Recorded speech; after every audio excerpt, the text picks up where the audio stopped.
Hello दोस्तों, क्या आप जानना चाहते हैं कि यूएई में ब्लैक लिस्टेड किस कंडीशन में होते हैं और ब्लैक लिस्टेड होने के बाद क्या दोबारा से हम अपना वीज़ा निकाल कर जा सकते हैं? तो आज इसी वीडियो में हम बात करेंगे इसी टॉपिक पर। जी हाँ, बिल्कुल। चलिए अब हम चलते हैं टॉपिक की तरफ।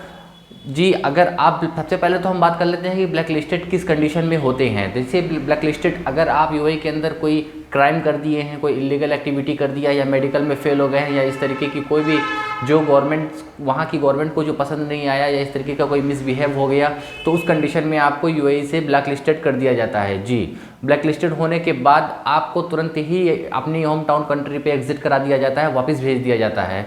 अब बात करते हैं हम कि क्या वापस आ जाने के बाद दोबारा से अपना ब्लैक लिस्टेड रिमूव करा के हम दोबारा से विजिट या एम्प्लॉयमेंट लेकर जा सकते हैं यूएई में? जी हाँ, बिल्कुल आप जा सकते हैं। उसकी कंडीशन ये होती है कि अगर आप यूएई में ब्लैक लिस्टेड हो चुके हैं और ब्लैक लिस्टेड के बाद दोबारा से आप यूएई जाना चाहते हैं, तो उस कंडीशन में आपको वहाँ की गवर्नमेंट से, यूएई की गवर्नमेंट से आपको एक पीसीसी सर्टिफिकेट लेना पड़ता है, जिसको बोलते हैं पुलिस क्लियरेंस सर्टिफिकेट। अगर वहाँ की पुलिस आपको पुलिस क्लियरेंस सर्टिफिकेट दे देती है, तो उस सर्टिफिकेट के बिहाफ पे आपका जो ब्लैक लिस्टेड है वो रिमूव कर दिया जाता है और दोबारा से आप एम्प्लॉयमेंट या तो विजिट लेकर के जा सकते हैं। लेकिन उसके एक शर्त ये है कि आपको अगर पीसीसी लेने के समय इसमें बहुत सारे, जैसे कि जो अगर कोई पेनल्टीज आपके ऊपर लगाई गई हैं तो पेनल्टीज़ को पे करना होगा। कोई अगर क्राइम आपने किया है, अगर कोई सज़ा है, तो वो सज़ा को भी आपको काटना पड़ सकता है, जेल जाना पड़ सकता है।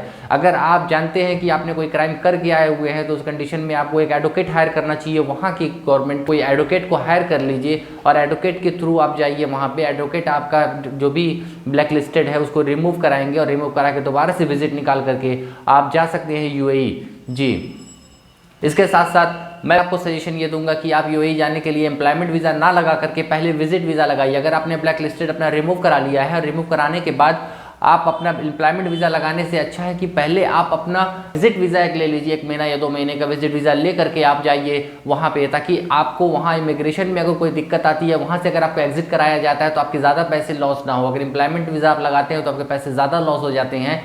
तो कई बार किस कंडीशन में ये होता है कि अगर हमारे विजिट वीज़ा तो निकल जाते हैं, एम्प्लॉयमेंट वीज़ा भी निकल जाता है, निकल जाता है। निकलने के बाद जब हम जाते हैं यूएई या उस एयरपोर्ट पे, यहाँ से अपने इंडिया से अगर आप जा रहे हैं तो यहाँ की एम्बेसी क्लियर हो जाएगी, यहाँ पे कोई दिक्कत नहीं आनी है।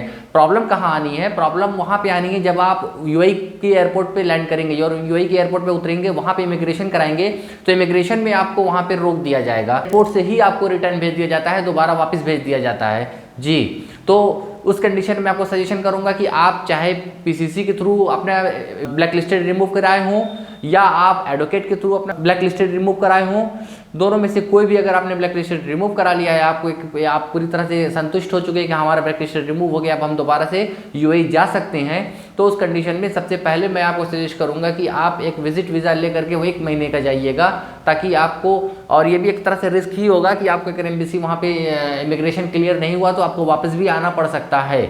तो ये माइंड मेकअप करके जाइएगा, ये दिमाग में रख के जाइएगा कि अगर मेरा क्लियर नहीं हुआ, मुझे वहाँ से एग्जिट करा दिया गया, तो मैं एयरपोर्ट से मुझे वापस आना पड़ सकता है, मेरा इतना विजिट वीज़ा का और जो भी मेरे टिकट के पैसे हैं ये लॉस हो जाने हैं। इस कंडीशंस को आप अगर एग्री होइएगा, इस पर माइंड मेकअप कर लीजिएगा, तो ही आप जाइएगा दोबारा से, वरना ना जाइएगा।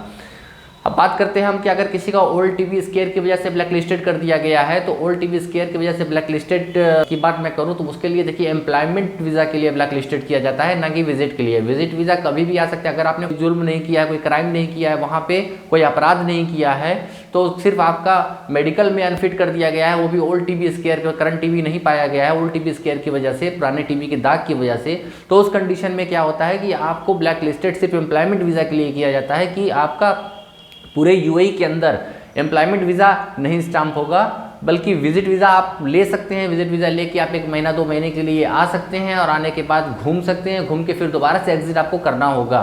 ये होता है आपका एम्प्लॉयमेंट वीज़ा, विजिट वीज़ा में ओल्ड टीवी स्केयर के लिए डिफरेंसेस। तो मैं उम्मीद करता हूँ कि मेरी बताई हुई जानकारी आपको पूरी पर्याप्त होगी, सारी चीज़ें आपको पता चल गई होंगी। अगर कुछ चीज़ें आपको रह गई, समझना है आपको इसके बारे में, इससे रिलेटेड, तो मुझे कमेंट करिए, बताइए। मैं आपको कोशिश करूँगा कि ज़्यादा से ज़्यादा इन्फॉर्मेशन देने की प्रयास करूँगा। Thank you very much. Channel को सब्सक्राइब कर दीजिएगा।